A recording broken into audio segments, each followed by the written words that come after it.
한국의 한 중소도시에 위치한 오래된 아파트 단지. 이곳은 70년대에 지어졌으며 외관은 노후되었지만 저렴한 임대료 덕분에 여전히 많은 세입자들로 가득 차 있었다. 아파트 입주자들은 종종 가벼운 소문을 들었다. 그곳에 오래 살던 사람들은 6동 604호에 귀신이 산다 는 이야기를 주변에 간간히 하곤 했다. 너 6동 604호 알지? 거기 있으면 밤마다 이상한 소리가 들린다더라. 헉, 진짜 어떤 소리? 똑딱 똑딱 시계 소리 같은 게 계속 난대. 근데 그 집은 아예 비어있거든. 이런 이야기를 들은 지 얼마 지나지 않아 젊은 커플이 이사를 오게 되었다. 남자친구인 민수는 전혀 미신을 믿지 않았고 여자친구인 수진 역시 처음에는 대수롭지 않게 여겼다. 하지만 이사 첫날 밤부터 기이한 일들이 벌어지기 시작했다. 이삿짐을 풀고 피곤해 지친 두 사람은 침대에 눕자마자 깊은 잠에 빠졌다. 그러나 한밤중에 수지는 이상한 소리를 들었다. 어딘가에서 흘러나오는 뚝딱거리는 소리. 벽시계? 아니, 그 집에는 벽시계가 없었다. 수지는 그저 이사 피로 탓이라 생각하고 다시 눈을 감으려 했다. 그런데 소리는 멈추지 않았다. 오히려 점점 더 또렷하게 들렸다. 다음 날 수지는 민수에게 밤중에 들었던 소리에 대해 이야기했다. 민수는 웃으며 대수롭지 않게 여겼고 설마 내가 들은 거겠어? 라고 했다. 하지만 그날도 그 다음 날 밤도 마찬가지였다. 수지는 소리의 근원을 찾기 위해 아파트 내를 둘러보았지만 그 어떤 단서도 찾을 수 없었다. 며칠 후 민수 역시 이상한 경험을 하게 된다. 그는 밤에 화장실에 갔는데 문을 닫은 순간 누군가 뒤에서 자신을 지켜보는 느낌을 받았다. 문을 활짝 열어 확인했지만 아무도 없었다. 그저 공기의 냉기만이 그를 감쌀 뿐이었다. 이 둘은 604호에서 점점 더 많은 이상한 현상을 겪기 시작했다. 밤이 되면 붉은 빛의 형체가 거실에 출몰했으며 전자기계가 이유 없이 켜졌다 꺼졌다를 반복했다. 불안감에 사로잡힌 그들은 결국 인터넷 카페에 도움을 청하게 된다. 혹시 6동 604호에서 비슷한 일을 겪으신 분 있나요? 제보는 의외로 많았다. 한 사용자는 자신의 가족이 그 아파트에서 1년간 살았으며 같은 소리와 현상을 경험했다고 말했다. 그리고 그 원인은 다름 아닌 20여 년 전 그곳에서 일어난 비극적인 사건 때문이라는 글을 남겼다. 과거 604호에는 젊은 부부가 살았다. 그러나 어느 해 겨울 남편이 갑작스럽게 실종되었고 아내는 혼자 그곳에서 남편을 기다리며 슬픔에 잠긴 나날을 보냈다. 하지만 몇 주 후 그녀 역시 아무 흔적도 없이 사라졌다. 그 후로 604호는 기이한 현상으로 악명이 높아졌던 것이다. 민수와 수지는 더 이상 그곳에 머물 수 없었다. 그들은 급히 짐을 챙겨 아파트를 떠났고 다시는 그곳으로 돌아가지 않았다. 이사를 가는 날 엘리베이터 문이 닫히기 직전 그들은 복도 끝에서 어린 소녀가 손을 흔드는 것을 보았다. 이내 문이 닫히고 엘리베이터가 아래로 내려갔을 때 두 사람은 서로를 바라보며 침묵을 지켰다. 그 이후로 604호는 아무도 들어가려 하지 않았다. 사람들은 여전히 그곳을 지나칠 때마다 조용히 속삭이며 그 집을 바라보지 않으려 했다. 마치 그곳에 무언가가 여전히 존재하는 것처럼. 하지만 나중에 전해진 바로는 604호의 전세 계약이 갑작스럽게 되살아났다고 한다. 이번에는 어떤 이가 그곳에 들어가게 될지 그리고 그들이 어떤 경험을 하게 될지는 아무도 모른다. 다만 소문은 여전히 그 아파트에 대한 기묘한 관심을 불러일으킬 뿐이었다. 두 번째 이야기. 몇 년 전 나는 작은 시골 마을로 이사하게 되었다. 도시의 복잡한 생활에 지쳤고 한적한 곳에서 새로운 시작을 하고 싶었기 때문이다. 그곳은 인터넷도 잘 터지지 않는 조용한 곳이었지만 그런 점이 오히려 마음에 들었다. 이사한 지 얼마 되지 않아 나는 마을 주변을 산책하곤 했다. 어느 날 오후 산책을 하던 중 우연히 오래된 폐가를 발견했다. 외관상 오랜 세월 아무도 거주하지 않은 듯 고였고 왠지 모르게 음산한 분위기가 감돌았다. 호기심에 이끌려 집 가까이 다가갔지만 문은 굳게 잠겨 있었다. 하지만 유난히 큰 창문이 하나 있어서 안을 엿볼 수 있었다. 그것을 통해 본 내부는 먼지와 거미줄로 가득했고 오래된 가구들이 어지럽게 놓여 있었다. 가장 눈에 띄는 것은 바닥에 널브러진 인형이었다. 희마한 조명 속에서 인형의 얼굴은 마치 나를 보고 있는 것처럼 느껴졌다. 집에 돌아오니 이상한 기분이 들었다. 머릿속에서 그 인형의 얼굴이 지워지지 않았다. 하지만 시간이 지나면서 그 일을 잊어갔다.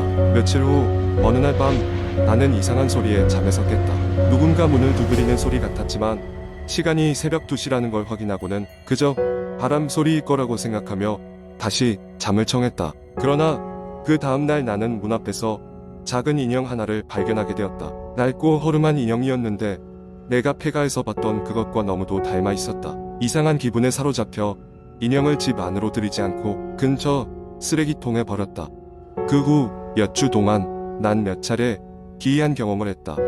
밤이 되면 집안에서 속삭임이 들리곤 했다. 처음에는 바람 소리나 착각일 거라고 생각했지만 반복될수록 그것은 점점 또렷해졌고 누군가 내 이름을 부르는 것처럼 느껴졌다. 어느 날 옆집에 사는 할머니께 이 이야기를 털어놓았다. 할머니는 잠시 고민하더니 그 폐가에 얽힌 이야기를 들려주셨다. 오래전 그 집에서 어린아이가 실종되는 사건이 있었고 그 이후로 아무도 거기에 살고 싶어 하지 않았다고 그 아이는 인형을 무척이나 좋아했다는 이야기도 덧붙였다. 상황은 점점 심각해졌다. 집에 혼자 있는데 분명히 발소리가 들렸다. 두려움이 쌓여갔고 난 결국 그 집 속에 무언가가 나를 원하고 있다는 생각에 이뤘다. 마침내 모든 걸 해결하기로 결심했다. 낮 시간에 폐가를 다시 찾았고 창문을 통해 내부를 자세히 살펴보았다. 이번에는 작은 소녀의 환영이 보였다. 그녀는 나를 바라보며 점차 사라졌다.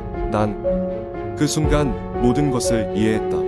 그녀는 자신이 잊혀진 것이 싫었던 것이다. 그날 이후 난 인형을 다시 찾으려 했지만 어디에서도 찾을 수 없었다. 대신 이상한 일들이 더 이상 일어나지 않았다. 마치 소녀가 이제 안식을 찾은 듯 모든 것이 평화를 되찾았다. 하지만 때때로 그 창문을 지나칠 때면 아직도 누군가가 지켜보고 있는 듯한 기분이 들곤 한다.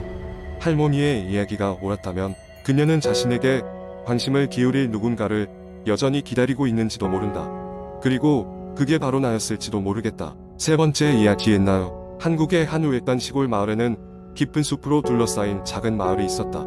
이 마을 사람들은 대체로 서로 잘 아는 사이였고 언제나 두려움 없이 평화롭게 지냈다.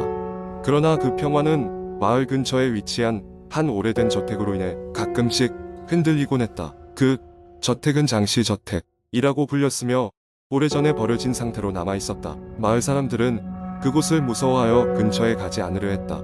전해지는 이야기로는 수십 년 전 그 저택에서 참혹한 사건이 일어났다고 했다. 그 사건 이후로 그 저택은 버려졌고 언제부턴가 매년 비오는 여름밤이면 저택 주변에서 흐느끼는 소리가 들린다고 했다. 어느 해 무더운 여름에 폭풍 우치는 날 저녁이었다. 서늘한 바람이 불어오는 가운데 서울에서 온 젊은 작가 지망생인 민수가 그 마을을 찾았다. 그는 새로운 이야기에 영감을 얻기 위해 여행 중이었고 그 마을에 전해지는 괴담이 그의 호기심을 끌었다. 민수는 그날 밤 고풍스러운 여인숙에 들러 하룻밤 동안 머물기로 결정했다. 마을의 노인들은 민수에게 그 저택에 가는 걸 경고하며 그곳의 불행한 역사를 들려주었다. 그러나 민수는 오히려 이야기에 흥미를 느껴 직접 저택에 가보기로 결심했다. 그는 저택에서의 경험을 바탕으로 멋진 공포 소설을 쓸 수 있을 것이라 생각했다.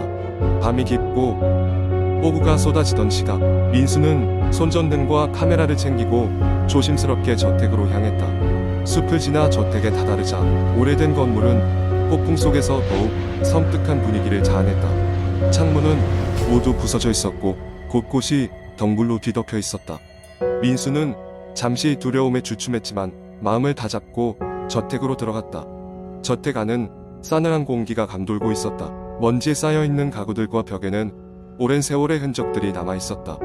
민수는 부담스러운 공기에 사로잡혀 숨을 고르며 여기저기 둘러보기 시작했다.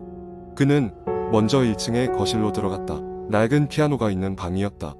민수가 그곳을 조사하던 중 갑자기 피아노 건반에서 음이 흘러나왔다. 그는 놀라 피아노 쪽을 바라봤지만 당연히 아무도 없었다. 그 순간 등 뒤에서 느껴지는 차가운 시선이 등골을 오싹하게 만들었다. 그는 얼어붙은 몸으로 천천히 뒤를 돌아보았다. 작은 창문 틈새로 번개가 번쩍이며 방 안을 순간적으로 밝혀주었다. 한순간 창문 너머로 희미한 형체가 보였다. 그것은 언뜻 보기에도 사람이 아니었다. 민수는 심장이 터질 것 같은 공포에 휩싸였다. 그는 카메라를 들어 그 형체를 찍으려 했지만 다시 번개가 치는 순간 그 형체는 사라지고 없었다. 숨이 막힐 듯한 공포감이 밀려왔다. 민수는 이성을 잃지 않기 위해 애쓰며 사건의 실체를 확인하기 위해 2층으로 향하기로 했다. 2층에 올라가자 오래된 바닥에서 삐걱거리는 소리가 났다.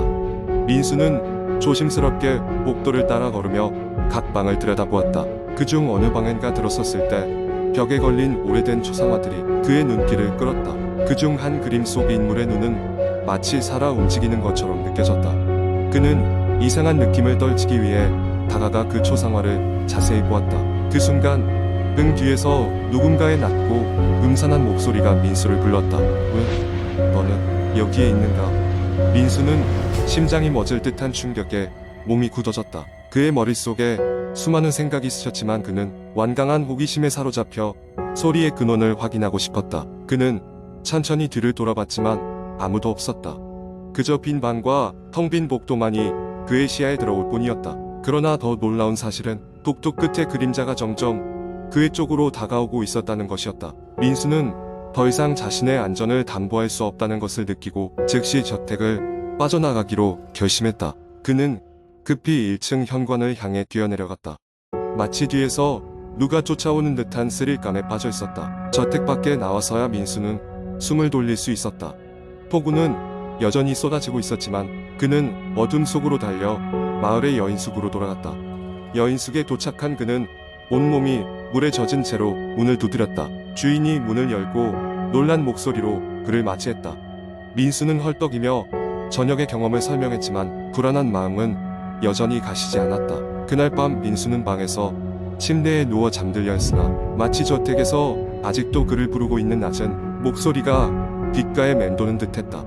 민수는 다시는 그 마을에 그리고 저택에 가지 않겠다고 굳게 다짐하며 겨우 눈을 감았다. 그 후로 몇 년이 지나 민수는 그 경험을 바탕으로 소설을 썼고 그것은 큰 인기를 끌며 베스트셀러가 되었다. 그러나 그는 한 가지 비밀을 마음에 묻어두었다. 그것은 바로 소설의 마지막 장면처럼 저택에 다시 가는 꿈을 꾸면 언제나 알 수 없는 두려움에 휩싸인 채 깨어난다는 사실이었다. 저택에 흐느끼는 소리는 그의 머릿속에서 영원히 사라지지 않을 것만 같았다.